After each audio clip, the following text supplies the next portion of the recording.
First, it's time for GB News presenter and leader of Reform UK, Richard Tice, and the new Home Secretary, James Cleverly, has assigned a new nickname today by his counterpart Yvette Cooper, Captain Calamity. So, is he the captain of a sinking ship? Cleverly certainly doesn't think so. I will continue to do what we know to be right, driving down small boat arrivals, reducing the number of hotel rooms that are needed. We've closed 50 and we'll do more. Right, well, Richard, you've got a solution, haven't you, which is ditch the Home Office entirely and create a new Department of Absolutely. Immigration. I've been saying for months, Patrick, that the Home Office is not fit for purpose. It hasn't been for years and years. And they actually believe in open borders. They want mass immigration. They constantly have a track record of working against the wishes of their elected ministers. And I think you've got to ditch it. I think you've got to start with a whole new Department of Immigration that is staffed very deliberately by people who actually believe in the cause of sovereign, independent, protected borders. People who actually are deliberately sceptical about the claims that are coming in, that are looking at the visa applications that are coming in, the lawful ones, with a very close eye, because that's how you actually carry out the wishes of the people. The wishes of the people is crystal clear. Election after election, to bring immigration numbers down. That's what they voted for, and that's what the civil servants should be enacting. And so I actually think that that's what you need. What would you do? Would you sack a load of civil servants and just bring in they're very welcome to reapply, but this is to a whole new job, and this is an area where actually you don't want civil service neutrality. You want people who believe in defending our borders, protecting our borders, and carrying out the wishes of the British people, who have constantly voted to reduce immigration. That's why our policy is absolutely clear. One in, one out. That equals net zero immigration. It's very good. About 400 to 450,000 people leave the country every year. So you can have smart immigration, high qualified, highly skilled people to that number, but no more. You could sort of almost have like a Ryanair booking system as you get nearer the end of the year and the numbers get towards the ceiling. All sorts of ways you can cut it. But the bottom line is one in, one out. We've got the biggest population ever. We've got record numbers of our own people on out-of-work benefits. It's very simple. You've got to train our own people. And here's the big rub when people bang on about, oh, we need it for the social and healthcare system. I was about to ask about that. Well, it's very simple. 30 years ago, when net immigration was less than 100,000, we didn't seem to have a crisis then. Why?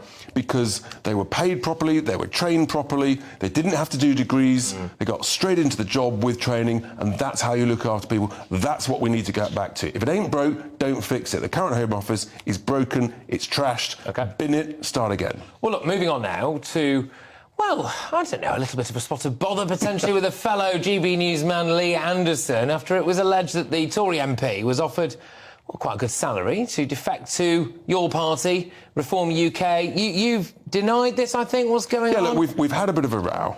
We've agreed to disagree, and we're going to move on. But what I will say is what I said on another channel yesterday morning, where I said, look, conversations that I have with ministers, former ministers, Tory MPs who are fuming about the betrayal of the promises on immigration and stopping the boats, those conversations remain completely confidential. I won't even confirm who I have or have not spoken to. That's my position, and I'm sticking to it. OK, that's fine. Now, I won't draw you on names, obviously, because it doesn't sound like there's any point, right? But are you talking to Cabinet Ministers at the moment about potential defection? That's as far as I'm going to go, all right? I'm comfortable with that position. People need to know that they can trust me to keep conversations confidential. Interesting stuff. Interesting stuff. Right, well, finally, London Mayor Sadiq Khan has been giving evidence at the COVID inquiry today. I can see no explanation at all why, the GLA, the Mayor of London, we weren't around that table. I think lives could have been saved if we were earlier. The very few cabinet members around there probably represent a diverse community, understand that people of black, Asian, minority ethnic background have other illnesses, which means if they get the virus, the consequences are more serious. Sadiq Khan there, I think, trying to model himself as the saviour of ethnic minorities during the coronavirus crisis.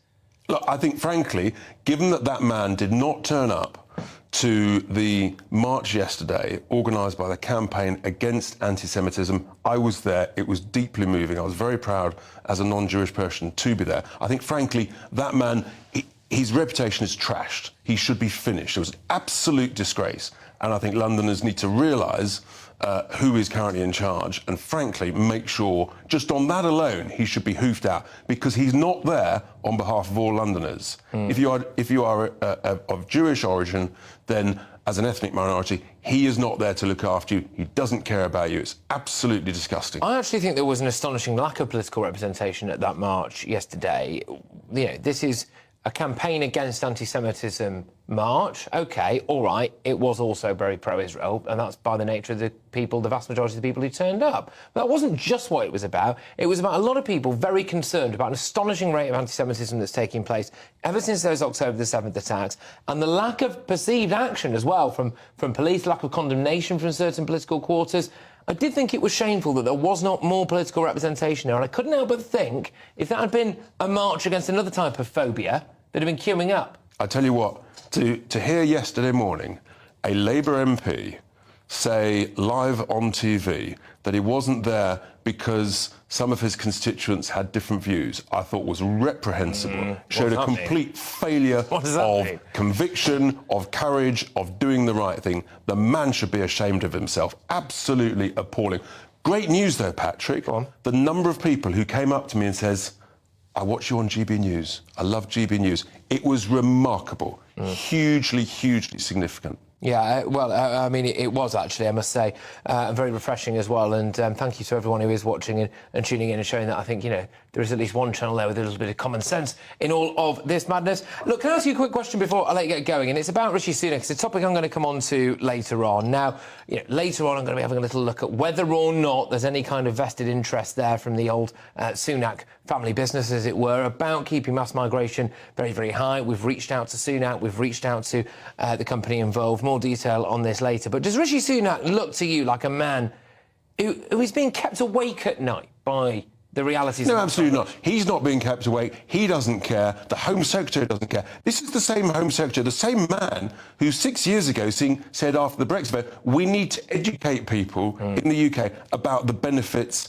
of immigration. He doesn't care at all. He doesn't care about the Rwanda plan. He just likes, frankly, moving around big cabinet positions. His lack of conviction, and he is, I tell you what, that's a good nickname, Captain Calamity. Calamity cleverly. All right, just very quickly, again, Labour have come out, whether or not they meant to say it, I'm not sure. 200,000, apparently, is their target for net migration now. Yeah, that's right. Well, my target is 1 for 1, so it's actually net zero, right, as opposed to net plus 200,000. That's the right thing to do so that we can actually get our own people back to work.